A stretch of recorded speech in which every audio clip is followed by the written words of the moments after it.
Hello दोस्तों, नमस्कार। स्वागत है आपका आपके यूट्यूब चैनल एग्जाम 91 पे। तो दोस्तों देखो, हम लोग आपके लिए आज जो लेके आए हैं वो आज हम लोग आपके लिए लेके आए हैं क्या, ये प्रवणता। ठीक है, क्या लेके आए हैं? प्रवणता। इसी को हम लोग ढाल भी कहते हैं, इसको इंग्लिश में स्लोप कहते हैं। ठीक, यहां से हमारे क्वेश्चंस आते हैं किसमें? इलाहाबाद हाई कोर्ट का जो क्लरिकल लेवल का एग्जाम होता है या हमारा स्टेनोग्राफर का, तो ये वहां पे आपके एग्जाम देखने को आपको मिलेंगे। ठीक है, उसमें इस तरीके के दो क्वेश्चन आते हैं। ढाल निकालने को कहेंगे, मतलब प्रवणता। स्लोप निकालने, जिसको हम लोग एम से दिखाते हैं। इसको किससे दिखाते हैं? इसको एम से दिखाते हैं। ठीक है, इसको एम से दिखाते हैं।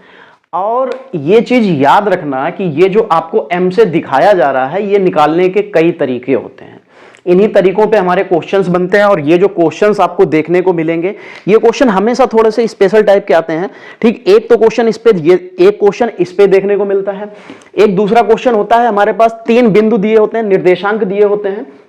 इन 3 निर्देशांक से आपको त्रिभुज का क्षेत्रफल निकालना पड़ेगा, या 4 निर्देशांक दे देंगे, चतुर्भुज का क्षेत्रफल निकालना पड़ेगा। तो वो हम लोग अगले लेक्चर में देख लेंगे, अगले वीडियो में आ जाएगा वो। अभी आज हम लोग पढ़ेंगे क्या? स्लोप। ठीक है, देखो स्लोप 2 चीजें होती हैं, या तो रेखा है समांतर होंगी, या रेखाएं एक दूसरे को कट करेंगी। तो जो हमारा नंबर 1 पॉइंट होगा, जो हमारा नंबर 1 पॉइंट होगा, चलो रेड पेन तो खैर गड़बड़ हो रखा है।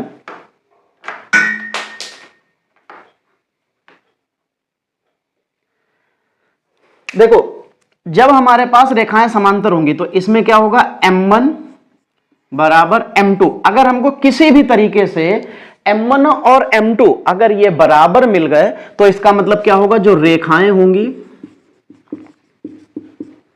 वो समांतर होंगी।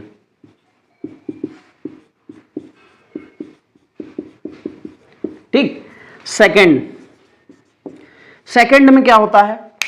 जब ये दोनों रेखाएं समांतर होंगी तो इसका मतलब ये बराबर ये हो जाएगा। अगर हमारे पास m1 इंटू m2 बराबर -1 मिल गया तो क्या होगा? रेखाएं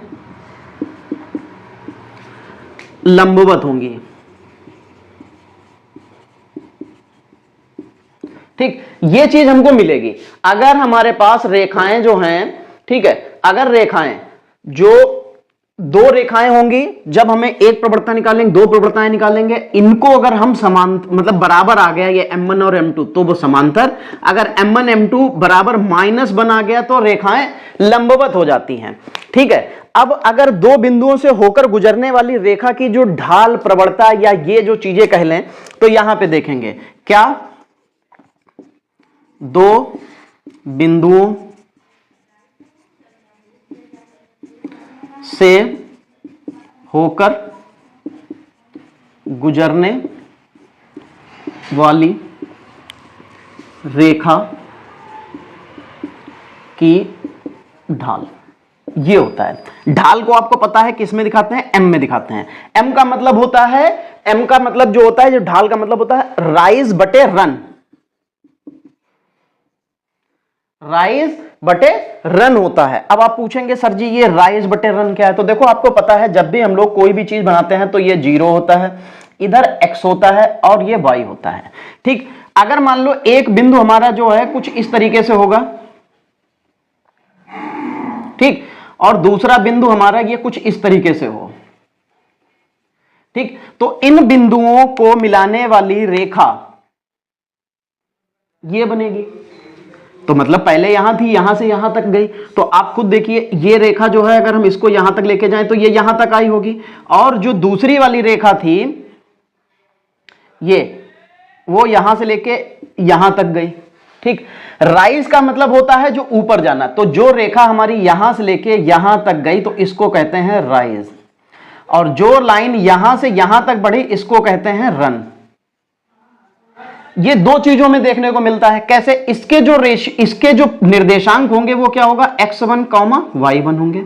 इसके निर्देशांक x2, y2 होंगे। ठीक है, इतना हो जाएगा। बाकी जो इधर उधर की आवाजें आए, कबाड़ फवाड़, ध्यान मत देना। मैंने आपको पहले भी बताया कि जो मेरा रूम है अभी नया बना है, तो इसमें भी स्टूडियो का सेटअप तो हो नहीं पाया है, इसमें भी खिड़कियां भी नहीं लगी हुई हैं, पूरा खुला हुआ है, सिर्फ पर्दे पड़े हुए हैं, तो आवाज बाहर की थोड़ी सी ज्यादा, उसको इग्नोर करते हैं, ठीक है। तो अब हम लोग यहाँ पे ये चीज तो समझ गए। अगर हम लोग इसको दूसरे तरीके से देखें तो राइज का मतलब ये लाइन यहां से लेके यहां तक गई होगी, तो इसका मतलब हो जाएगा y2 माइनस y1 बटे x2 माइनस x1, ठीक। ये हमारी प्रवणता, जिसको ढाल भी कहते हैं, जिसको स्लोप भी कहते हैं, ये निकल आएगी और इसको m से दिखाते हैं, और ये क्या आ जाएगा, ये इस रूप में आ जाएगा। अब इसका पैटर्न आता है कि भाई इसको हमें सवाल में लगाना कैसे। देखो मेन चीज होती है सवाल लगाना। लगाने को तो हम इसमें सूत्र लगा सकते हैं जो हम लोगों ने 9th 10th में पढ़ा होगा। जिन लोगों ने अभी रिसेंटली 9th 10th किया है 4-5 साल पहले, तो मैं बता दूं उनको नहीं देखने को मिली होगी। उनके 10th और 9th में ये प्रवणता, स्लोप, ढाल कुछ नहीं था। 11th में देखने को मिलती है, वो भी बहुत कम रह गई है। जब मैं बता दूं ये 2010 से पहले जिन लोगों ने भी किया होगा 100% श्योर है कि उनको ये 10th में एक पूरा चैप्टर देखने को मिला होगा, और थोड़ा सा लेंथी चैप्टर होता था, तो उसका एक पूरा फार्मूला होता है। फार्मूले के बेस्ड पे भी हम लोग आगे आएंगे, ऐसा नहीं है कि फार्मूला नहीं पढ़ेंगे, वो भी बताएंगे, लेकिन उससे आपका समय खराब होगा और कुछ नहीं होगा, ठीक है। तो अब हम लोग इसको यहां से ये चीज बिगाड़ देंगे। आप लोग वीडियो में देखिए, जो चीजें मैं बता रहा हूं नोट जरूर कर लेना, आपको उसी से फायदा मिलेगा, ठीक है, उसी से फायदा मिलेगा, सवाल भी आपका उसी से लग पाएगा। अब हम लोग आते हैं इसके एग्जाम्पल पर। इसका एग्जाम्पल क्या होगा कि मान लेते हैं यहां पे कोई दो बिंदुओं से होकर जाने वाली रेखा है, 2,4 और दूसरी क्या बन जाएगी 6,8 से गुजरने वाली रेखा की प्रवणता, ठीक। अब इसकी प्रवणता हमको बतानी है। आपको पता है कि ये फॉर्मूला, अब आपको ये पता है कि ये क्या बन जाएगा, ये x1 y1, ये x2 y2। तो हमको क्या करना है, कुछ नहीं करना है, बस इसमें या तो रेस, देखो पहले 4 थी 8 चली गई, 8 हो गई, तो इसका मतलब इस वाले में से हमेशा इसको क्या करते हैं, घटा देते हैं। तो जब 8 में से 4 जाएगा और यहां 6 में से 2 जाएगा, कितना बचेगा भाई, 4/4 बचेगा। तो 4 एकम 4 बराबर 1, यानी कि हमको प्रवणता कितनी मिल गई, 1, ठीक। ये क्वेश्चन आपसे पेपर में पूछा जाता है। अब अगर आपको ये सारी चीजें नहीं पता है तो आप इस क्वेश्चन का आंसर नहीं दे पाएंगे, ये आपको 1 नंबर दे देगा 100%, ठीक है। तो अब हम लोगों ने दो बिंदुओं से होकर जाने वाली रेखा की बात कर ली। इसको आप लोग स्क्रीनशॉट ले लीजिएगा, डाउन जो है लिख लीजिएगा। मैं इसलिए कह रहा हूं लिखने को, सारी चीजों को देखिए, जरूरी क्यों है लिखना और ये सारी चीजें करना, कि काम नहीं चल पाएगा उससे। लेकिन चलो हाँ, एक चीज और, मैं अभी इसका तो एक ही एग्जांपल हुआ है ना, तो अभी इसका एक और एग्जांपल देख लेते हैं।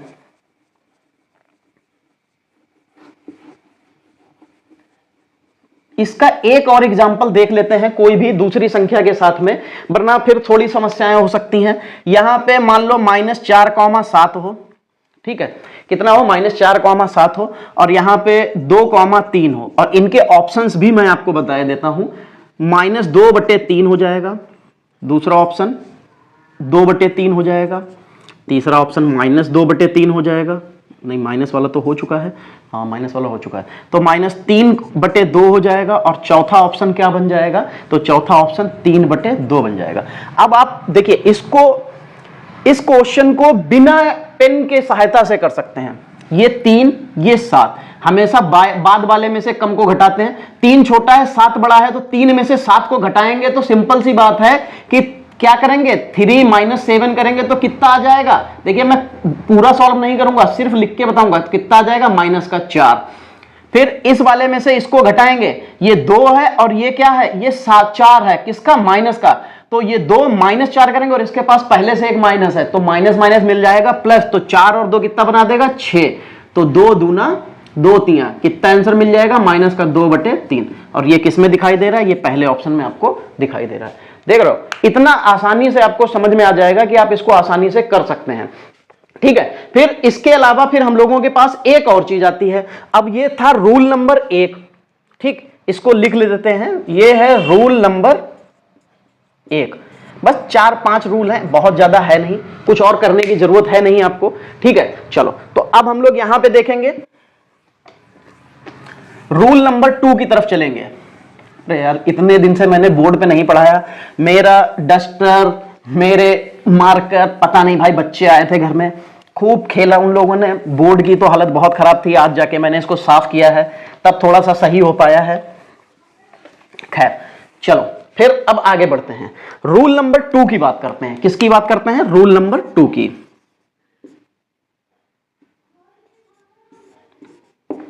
रूल नंबर 2 क्या होता है?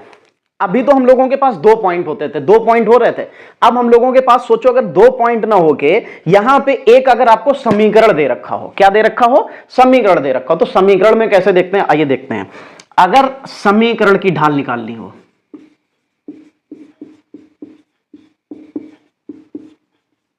समीकरण की ढाल या स्लोप निकालनी हो, तब क्या करते हैं? समीकरण कैसे हो सकता है? ax plus B by plus C बराबर 0। इस फॉर्मेट में आपको समीकरण हो सकता है। अगर ये समीकरण आपको देखने को मिल जाए तो हम लोग इसकी ढाल कैसे निकालते हैं? तो देखिए ढाल कैसे निकालेंगे।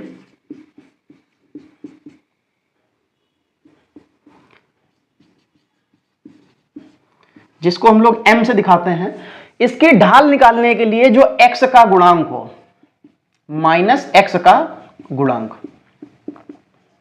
और बटे y का गुणांक, ठीक। x का गुणांक बटे y का गुणांक आपको करना है, और x खाली नहीं लिखना है, x के साथ हमेशा क्या लगेगा? ये माइनस लगेगा, ठीक। चलो अब एक एग्जाम्पल लिखते हैं। एग्जाम्पल क्या हो जाएगा? एग्जाम्पल ये हो जाएगा कि लिखा हुआ है कि रेखा 3x प्लस 7y प्लस 8 बराबर 0। प्रवणता बताओ, प्रवणता बताओ, ढाल बताओ, स्लोप बताओ, कुछ भी हो सकता है। ऑप्शन क्या हो जाएंगे? 3, 7,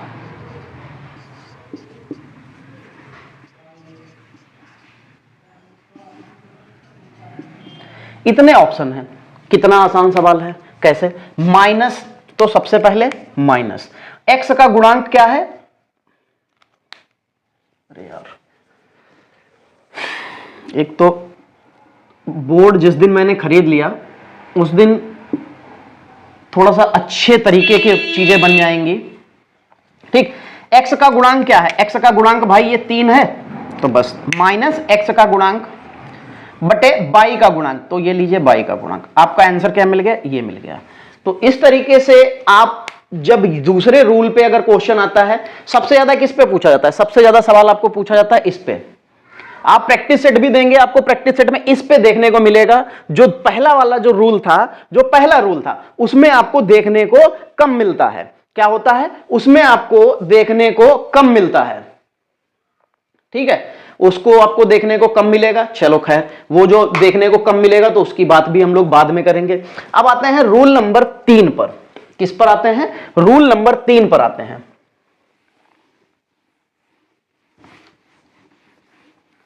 चलो रूल नंबर 3 क्या होगा? देखो भाई, देखो जो रूल नंबर 3 है, अभी तक आपको 2 बिंदु वाला मिल गया, अभी तक आपको एक समीकरण वाला मिल गया। अब आते हैं अगर हमको कोण दे रखा हो, अगर हमको कोण दे रखा होगा, ठीक है, तब क्या होगा? यदि कोण मिल जाए तब, अगर हमको कोण मिल जाएगा तब क्या होगा? तो देखो कोण भी दे सकते हैं कि कोई रेखा जो है वो इतने अंश के कोण पे है तो उसका ढाल बताना है। अंश का कोण कैसे हो सकता है? जैसे मान लो ये है, अगर वो कह दे कि ये इतने अंश का कोण है, यहां पे मान लीजिए 60 है, तब क्या करेंगे? तब कुछ और करने की जरूरत ही नहीं है, बस हमको क्या करना है? tan थीटा ले लेना है। कितना ले लेना है? tan थीटा, और थीटा का मतलब जो कोण दिया होगा, ठीक है, बस उतना ले लेना है। और आपकी प्रवणता, जैसे tan अगर 60 आता है तो इसकी वैल्यू कितनी होती है? √3/1, ये वैल्यू होती है। तो बस tan 60 की वैल्यू, यानी कि अगर कोण 60 दे रखा, वो कहता है कि यदि कोई रेखा को 60 अंश का कोण बनाती हुई जाती है तो उसका हमको क्या करना है? एक ढाल बतानी है, ढाल के रूप में, तो हमको क्या हो जाएगा, tan 60 की वैल्यू कितनी होती है, √3/1, और यही आपकी क्या बन जाएगी, ढाल बन जाएगी। बस इतना सा काम करना होता है। यहां पे एक चीज हम लोग फंस जाते हैं, अगर हम लोगों को ये क्वेश्चन आ जाता है तो फिर हम लोगों को नहीं पता चलता है कि यार अब क्या करना है। ठीक है, चलो अब चलते हैं चौथे रूल की तरफ, और जो कि इंपॉर्टेंट है। तो रूल नंबर 4 क्या होता है, रूल नंबर 4 में अगर हमको बिंदु दे दिए जाएं, बिंदु के साथ में हमको प्रवणता दे दी जाए और कहा जाए समीकरण बनाओ। ठीक है, यदि निर्देशांक दिए हों और प्रवणता या कह सकते हैं स्लोप दी गई हो, तब समीकरण ज्ञात करना।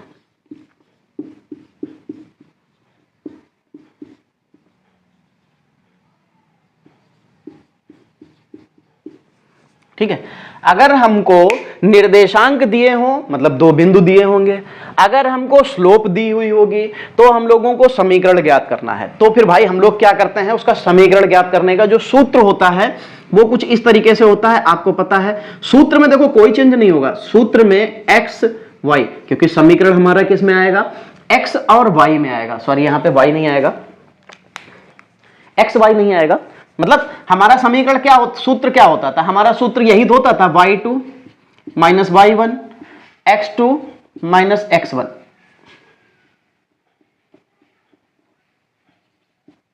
ठीक है, y2 minus y1 x2 minus x1, ये हमारा होता था। लेकिन अब एक चीज आप ध्यान रखना कि इसमें हमारे पास एक बिंदु दिए होंगे, मतलब कुछ इस ब्रैकेट में इस तरीके से x1 और y1 दिया होगा बस, और निर्देशांक ये होगा, और m हमको यहां पे कुछ दी हुई होगी। तब हमको इसका समीकरण निकालना है, तो हम लोग यहां से बस ये हटा देंगे सूत्र। क्यों, समीकरण में हमारा किस में आएगा, x और y में ही आएगा, y और x में समीकरण आएगा। तो इसीलिए y में से y1 को और x में से x1 को अगर हम घटा देते हैं तो हमको मिल जाएगा। ठीक है, अब इसके ऊपर एक एग्जांपल देख लेते हैं। चलो भाई एग्जांपल भी देख लेते हैं। अगर बिंदु हमको दे रखे हो, कितने देने चाहिए भाई, 3,2, ये बिंदु है, और प्रवणता हमको कितनी दे रखी है, प्रवणता 4। तो समीकरण क्या होगा, तो हमको समीकरण बताना है। तो भाई देखिए, आपको पता है ढाल कितनी दे रखी है, 4। तो हम यहां पे ढाल बराबर y minus y1 x minus x1 करेंगे। अब देखो यहां पे आपको जो ढाल दे रखी है, ढाल कितनी दे रखी है, 4, y हमको नहीं पता, वही तो समीकरण बनाएगा, और इसमें x की ये x हो जाएगा x1 और ये y1 हो जाएगा। तो y1 कितना दे रखा है, 2, फिर x और x1 कितना दे रखा है, 3। अब कुछ करना नहीं है, इसके बटे में 1 कर लेंगे और ये मल्टीप्लाई हो जाएगा। तो देखो यहां पे कितना आ जाएगा, 4 एकम 4, 4 तियां 12 बराबर y माइनस 2। ठीक है, ये बन गया। अब समीकरण के लिए आपको पता है कि सब कुछ इधर आना चाहिए बराबर में 0, बाकी आपके ऑप्शन पे डिपेंड करता है। कई बार ऑप्शन जो है आपको बाई के रूप में, बाई को उधर रखेगा, बाकी चीजों को इधर लेके आ जाएगा। तो वही चीज हमको भी करनी है। तो 4x minus 12 minus y plus 2 बराबर 0। अब देखो 4x ये माइनस का y, 12 और एक माइनस का एक प्लस का घट जाएगा, तो कितना आ जाएगा, माइनस का 10 बराबर 0। ये लीजिए आपका समीकरण बन गया। अगर ये फॉर्मेट इस तरीके से ना पूछे, अगर आपको ऑप्शन दे रखे हो इस तरीके से, तो y बराबर 4x माइनस का 10, तब भी ये समीकरण है। तो आपको इस तरीके से समीकरण देखने हैं। ठीक है, अब हम लोग आते हैं इनके कुछ क्वेश्चंस देख लेते हैं, जो क्वेश्चंस जैसे बनते हैं। क्वेश्चंस क्या है कि क्वेश्चंस हमको इस तरीके से बनेंगे, अरे भाई खुल जाओ। तो अब तो सूत्र तो सारे पता चल गए, रूल सारे आपको पता चल गए। आप लोग इसको अपने नोट डाउन जरूर कर लीजिएगा। पेपर में मैं आपको गारंटी दे रहा हूं, यहां से आपको एक सवाल देखने को मिलेगा, ठीक है, और एक त्रिभुज से देखने को मिलता है, तो 2 सवाल ये हो गए। और 2 जब त्रिभुज के निर्देश कोऑर्डिनेट ज्योमेट्री से पूरे 4 से 3 क्वेश्चन मिलते हैं, 3 से 4 क्वेश्चन आपको कोऑर्डिनेट ज्योमेट्री में देखने को मिलेंगे। कोऑर्डिनेट ज्योमेट्री अगर हमको अच्छी करनी है, अगर हम चाहते हैं वो 3 से 4 नंबर हमारे गलत ना हो, तो ये जो मैं अभी पढ़ा रहा हूं ये आपको अच्छे से पढ़ना पड़ेगा। अब यहां पे हम लोग एक सवाल लिखेंगे, क्या है, समीकरण 6x - 3y + 10 = 0 तथा, देखो राइटिंग मेरी थोड़ी सी हो सकती है गलत हो, गंदी हो सकती है, लेकिन यार इस चीज पे ध्यान मत देना, राइटिंग अब की नहीं, वो बहुत पहले की खराब है। 2x - y + 9 = 0, ठीक है, इतना दे रखा हो, द्वारा किस प्रकार की रेखाओं को निरूपित करेगा।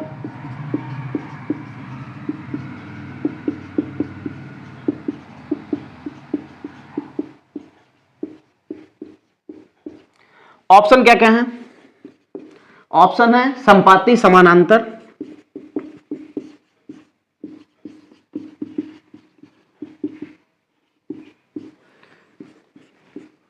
प्रतिच्छेदी और डी ऑप्शन है निर्धारित नहीं किया जा सकता।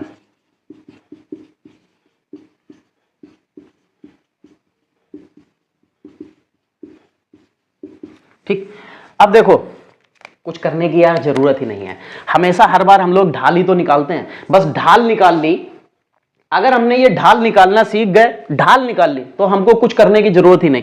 समीकरण में हमने क्या बताया था, जब समीकरण होता है तो ये तो इसकी ढाल क्या बन जाएगी, तो m1 की ढाल मैंने क्या बताई थी, -x का गुणांक बटे y का गुणांक, और y का गुणांक ध्यान रखना, जो y का गुणांक होता है ये पूरा चिन्ह के साथ में जाएगा, तो y का गुणांक -3 है, तो ये -3, तो ये माइनस से माइनस चला गया, 3 दूनी 6, तो यानी कि इसकी प्रवणता कितनी मिल गई, 2। फिर ऐसे ही m2 की भी निकाल लेंगे, तो m2 की क्या आ जाएगा, x का गुणांक है 2, y का गुणांक यहां पे कुछ नहीं है, तो बटे में क्या है, -1।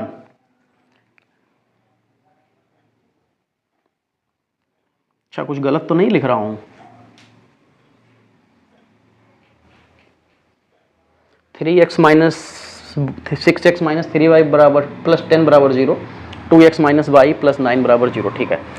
तो इसकी प्रवणता क्या आ जाएगी, जब हम इससे इसको भाग देंगे तो आ जाएगा -2, ये माइनस का था, और ये -x की होता है ना, तो माइनस, ये माइनस से माइनस चला जाएगा, तो यहां पे ये प्लस आ जाएगा, तो +2। अब ये क्या मिल गया, ये बराबर मिल गया, यानी कि m1 = m2। जब m1 = m2 होता है, तब मैंने आपको रूल पहले ही बताया था, तब क्या मिल जाता है, समांतर होंगी। क्या होंगी, समांतर होंगी। देखो एक इस तरीके से आपको सवाल देखने को मिल सकता है, बहुत ज्यादा कुछ करने की जरूरत नहीं है, जो मैंने बताया बस आप उतना पढ़ते जाइए, आपको ये सवाल कभी भी दिक्कत नहीं दे सकता है। चलो फिर अगले क्वेश्चन की तरफ चलेंगे।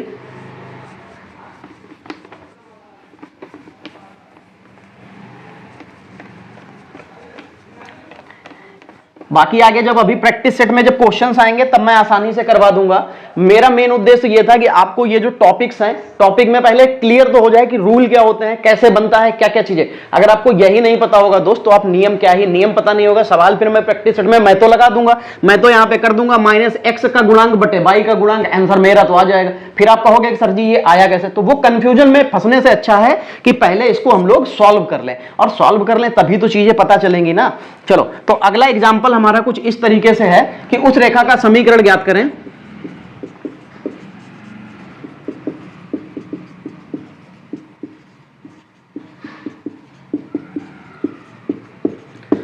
उस रेखा का समीकरण ज्ञात करें जिसकी प्रवणता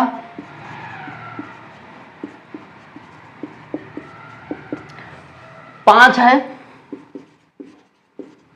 तथा बिंदु -4,1 से गुजरती है, से होकर गुजरती है।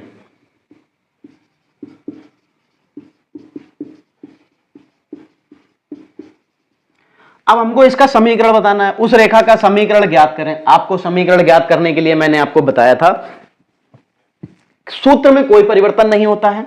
आपको पता है ढाल बराबर y माइनस वाई वन बटे x माइनस एक्स वन, यही तो करना होता है। आपको पता है यहां y2 माइनस वाई वन होता है, x2 माइनस एक्स वन होता है, वही y2 और x2 ही तो ज्ञात करना। आप चाहो तो यहां पे लिख सकते हो, कोई फर्क नहीं पड़ेगा, उस चीज से आपका कोई फर्क नहीं पड़ेगा। ठीक है, ये तो मैंने लिख दिया था, इसके एग्जाम अभी वो तो रह ही गए हैं। ऑप्शन क्या थे? y बराबर 5x प्लस 21, दूसरा ऑप्शन है y बराबर 5x माइनस 21, तीसरा ऑप्शन है 5y बराबर x प्लस 21, और चौथा ऑप्शन है 5y बराबर x माइनस 21। ये क्वेश्चन के ऑप्शन हैं। आपको कुछ करने की जरूरत है क्या इसमें? कुछ नहीं, बस सिंपल सी चीज मैंने बताई थी। ढाल कितनी दे रखी है? ढाल कितनी है? 5। हाँ, ये दे रखी 5। ठीक, ढाल है 5 बराबर क्या मैंने बताया था? y minus y one x minus x one. बस अब आपको सीधे गुणा कर देनी है इसके बटे में 1, तो कितना हो जाएगा? 5x, और ये माइनस माइनस प्लस बन जाएगा, 5 चौके 20 बन जाएगा, बराबर ये बन जाएगा y माइनस वन। अब आप एक ऑप्शन अपना देखिए, सभी में क्या है? y बराबर है, तो y को इधर रखेंगे, बाकी इधर ले आएंगे। 5x प्लस 20 प्लस का 1 बराबर y, कितना हो जाएगा? ये 5x प्लस 21 बराबर y। तो आपको क्या मिल गया? y बराबर 5x प्लस 21 मिल गया, और ये पहले ऑप्शन में आपको दिखाई भी दे रहा है, तो आपको ऑप्शन नंबर 1 ये सही हो जाएगा। अब आप मुझे ये बताओ, क्या आपको कहीं से भी कोई भी चीज कठिन मिली? नहीं मिली। चलिए मैं एक क्वेश्चन आपके लिए यहां पे लिख देता हूं। ठीक है, एक क्वेश्चन आपके लिए लिख देता हूं, और उम्मीद करता हूं कि आप लोग मुझे कमेंट में उसका आंसर जरूर बताएंगे, क्योंकि अभी तक तो बहुत कम बच्चे ऐसे मिले हैं जिनसे मैं कोई क्वेश्चन करता हूं तो वो लोग मुझे उसका आंसर देते हैं। ठीक है, उम्मीद करता हूं कि भाई आप लोग आंसर देंगे। चलो, क्योंकि मुझे आप लोग सही सलामत बच्चे लग रहे हैं। चलो यहां पे उस रेखा का समीकरण ज्ञात करें जिसकी प्रवणता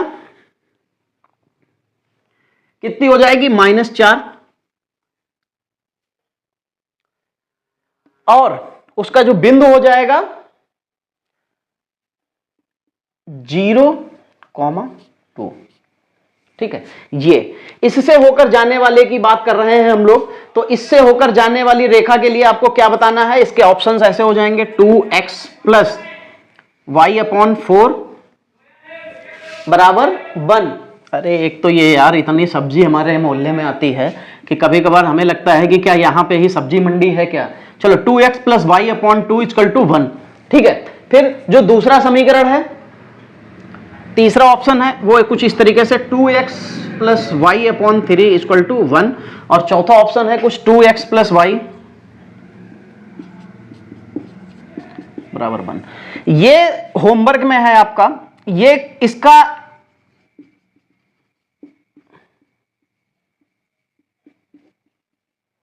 कमेंट में आपको बताना है।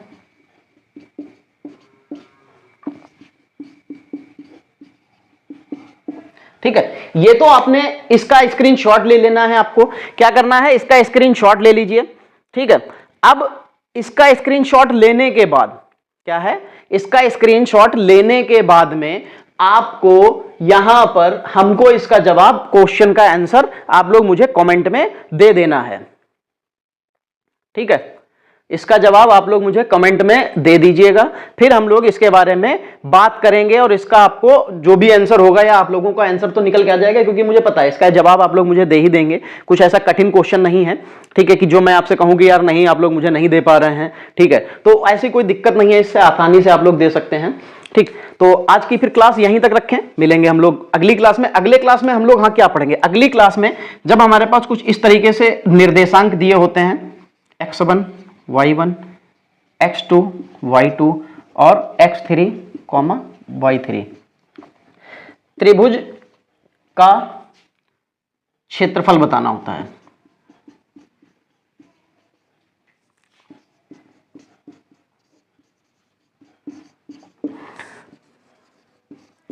ठीक, ये इस तरीके से कुछ हमारे पास सवाल आते हैं और इसका हमको क्षेत्रफल बताना पड़ता है। यहीं पे x1 y1 x2 y2 x3 y3 और x4 y4 ये भी आ जाता है, तब हमें चतुर्भुज का क्षेत्रफल बताना पड़ता है। तो चतुर्भुज का जो क्षेत्रफल बताना पड़ता है तब हम लोगों को कुछ करने की ज्यादा जरूरत नहीं होती है। क्यों? क्योंकि इसके भी जो फॉर्मूले हैं, जो तौर तरीके हैं वो बहुत आसान है। क्या है? बहुत आसान है। इसका हम लोग आसानी से कर लेंगे। बहुत ज्यादा 10 मिनट 15 मिनट का वीडियो होगा, ये आप लोगों को एक बार में मैं एक्सप्लेन कर दूंगा, उसके बाद आपसे ये सवाल गलत नहीं होगा। ठीक है, चलो तो फिर आज की जो क्लास है दोस्तों वो प्रवणता ढाल यानी कि स्लोप वो यहीं तक रखते हैं, क्योंकि हमारा जो सिलेबस है इलाहाबाद हाईकोर्ट का वो स्टेनोग्राफर हो या क्लर्क का हो, ठीक है, दोनों में इससे ज्यादा क्वेश्चंस आपसे नहीं पूछा सकते, इससे ज्यादा डीप नहीं जा पाएंगे। क्या है? इससे ज्यादा डीप नहीं जा पाएंगे। और आप इसको इसको आप जो है वो कर लेना, नोट्स बना लेना, जो जो चीजें मैंने रूल्स बताए, जो जो चीजें मैंने इसके तरीके बताए वो लिख लेना। गारंटी दे रहा हूं जो इलाहाबाद हाईकोर्ट स्टेनो और क्लर्क में आपका अगर इसका एग्जाम में जो एक भी सूत्र सवाल आएगा, प्रवणता का एक भी सवाल आपसे गलत नहीं होगा, आप आसानी से विद इन टाइम आंसर दे पाओगे। 10 से 15 सेकंड में आपका क्वेश्चन का आंसर आ जाएगा। और मेरी बस यही है भी कि आपको इतनी देर में, बाकी इस क्वेश्चन का आंसर अगर आप सवाल लगाओगे, ये मैं आपको एक चीज बता दूं, इस बिंदु से ऐसे करके बनेगा, एक बिंदु यहां पे होगा, एक बिंदु यहां पे, एक बिंदु यहां पे, इन दोनों बिंदुओं से दोनों रेखाओं के बीच की दूरी निकालनी पड़ती है, d बराबर अंडर रूट ऐसे y2 माइनस y1 का होल स्क्वायर फिर प्लस x2 माइनस x1 का होल स्क्वायर। इस तरीके से पहले ये निकालो तब ये लाइन निकले, फिर ये करो, फिर ये, बहुत बड़ा सवाल बनता है। अगर मैं सूत्र से लगाने पे आ जाऊंगा तो ये 10th में सवाल है। आप 10th में सवाल लगाएंगे तो कई बार आपकी वैल्यू अंडर रूट में आएगी, और अंडर रूट में वैल्यू आने पे फिर हम लोग इसकी वैल्यू नहीं निकाल पाते हैं। तो ये सारी चीजें होती है, इसीलिए मैं आपको वो ट्रिक्स, और ट्रिक ऐसी भी नहीं कि आप भूल जाओ, एक बार लिख लो दिमाग में बैठ जाएगी, उसके बाद भूलोगे नहीं। खैर, आज की जो क्लास है दोस्तों वो हम लोग यहीं तक रखेंगे। बाकी आपके लिए होमवर्क में एक सवाल है, वो ये सवाल है, आप लोग इसका जवाब, मुझे क्वेश्चन का जो जवाब है वो आप लोग कमेंट में आंसर कर दीजिएगा। मिलेंगे हम लोग अगली क्लास में, तब तक के लिए जय हिंद दोस्तों।